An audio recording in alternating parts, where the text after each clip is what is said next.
Andrew, do you want to come up for the capital report?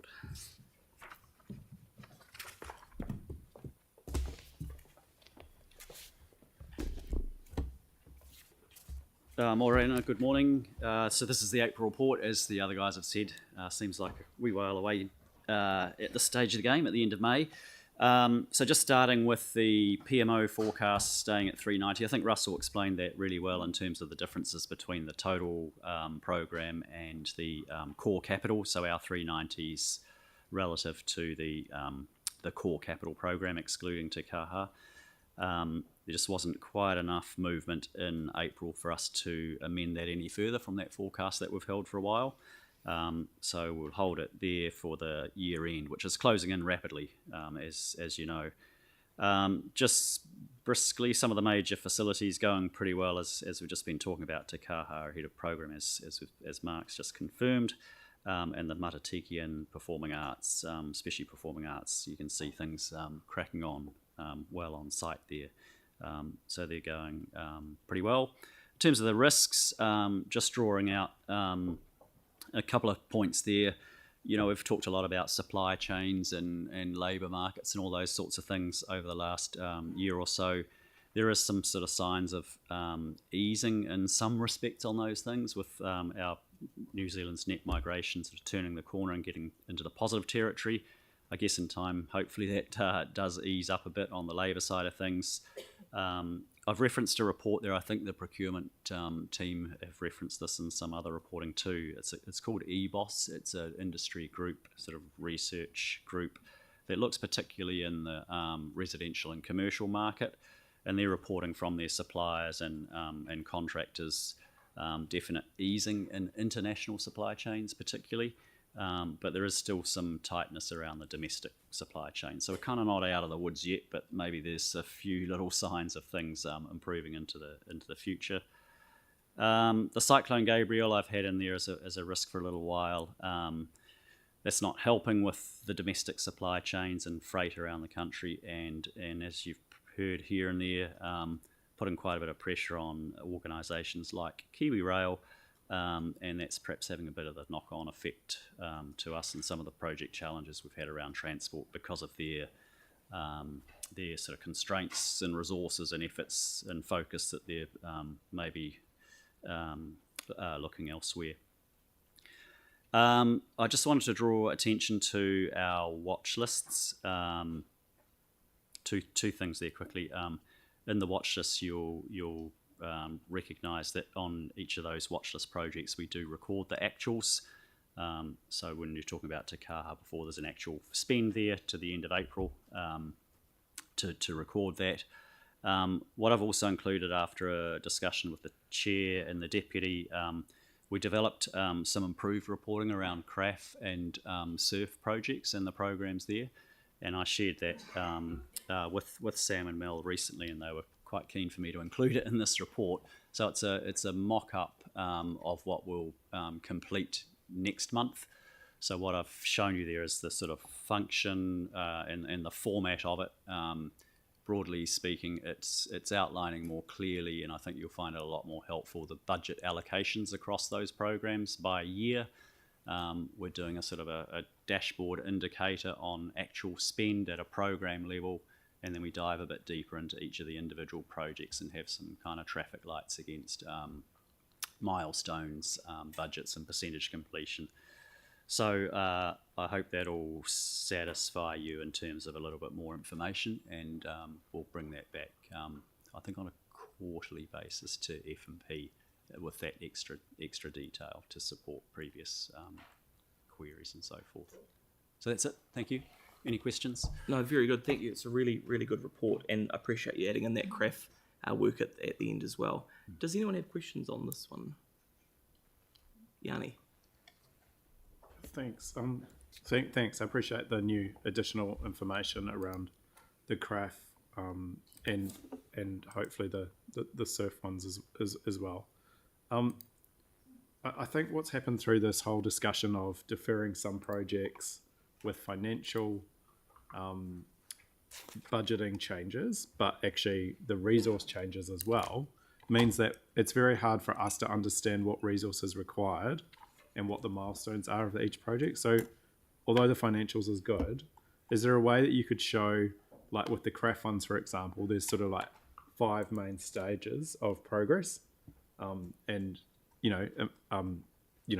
approving the work in terms of the getting it to a detailed design, engagement, approval, construction, etc. So is there a way we can kind of get a bit like a rocket ship or a kind of linear understanding of what the milestones are of each of the projects and how we're tracking towards? Because at the moment, I'm getting contacted by people in the community who have got memos in the past saying things will be done, are very confused at understanding when things are actually going to be done, putting aside the changes to the budget, which is, again, very sort of complicated, but at least this will give us some understanding of that.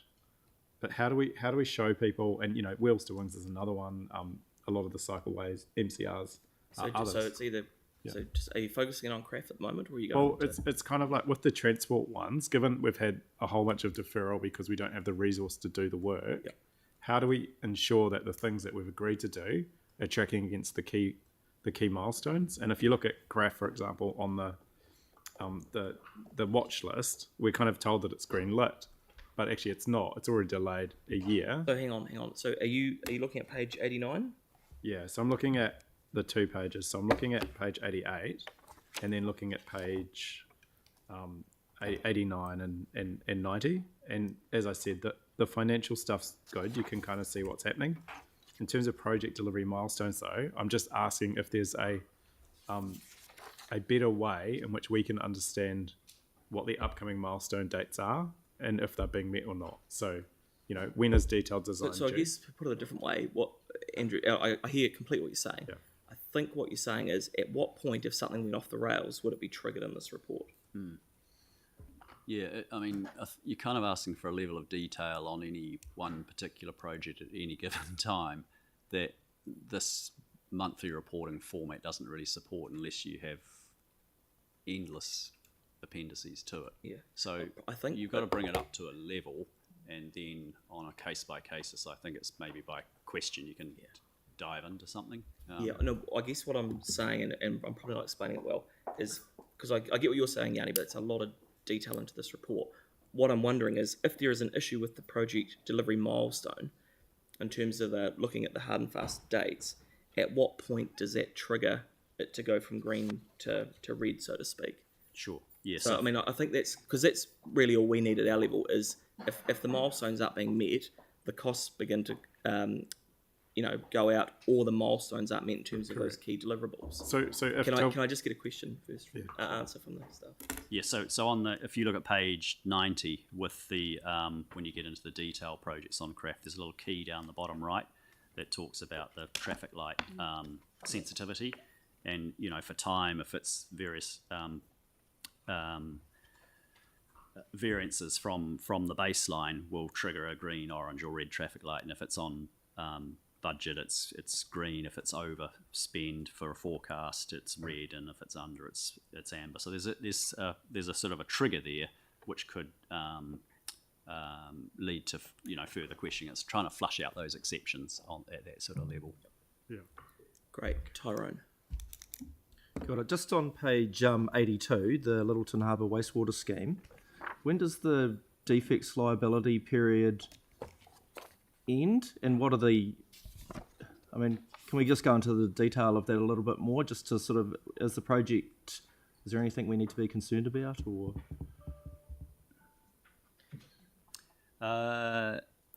Is there someone from Three Waters? So what it's saying is practical completion was issued in late April, so that means there'll be a defects liability period. I don't know the term of that for a contract like that. If Sorry, I can have a look Brent, at that, maybe councillor, Brent and get some information to you Just as to what the detail is. heads up if there's anything I need to know. Yep. Sure. Cool. Thanks, Brett. Cheers. Cool. Any other questions on this? Yanni? Just to be clear, in terms of the CRAF projects that we've got and the surf ones around the budget, because you're now saying that there's a CRAF surplus.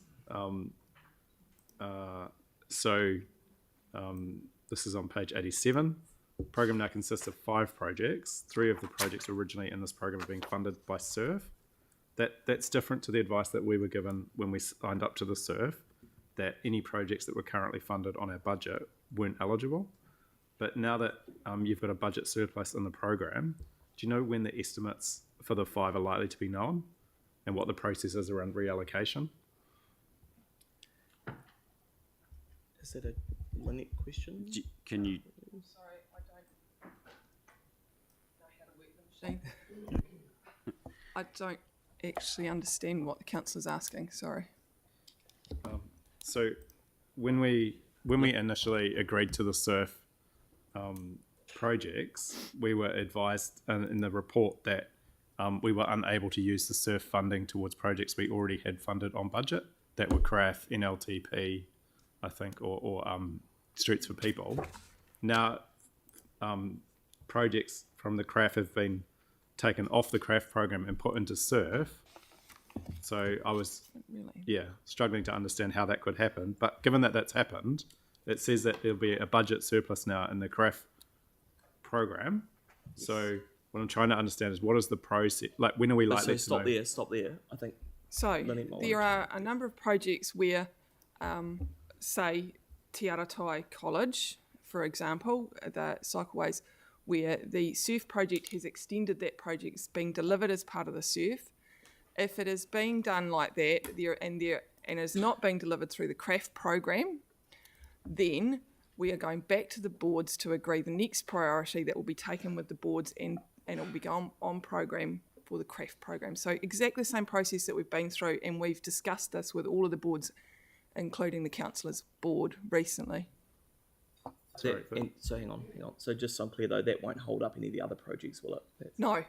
Great. Everything else will keep going. Yep. So, but when will we know what the cost estimates are for the CRAF and what's the process to redistribute the budget surplus? As soon as we know and we can come back and brief you, we will get on and do that.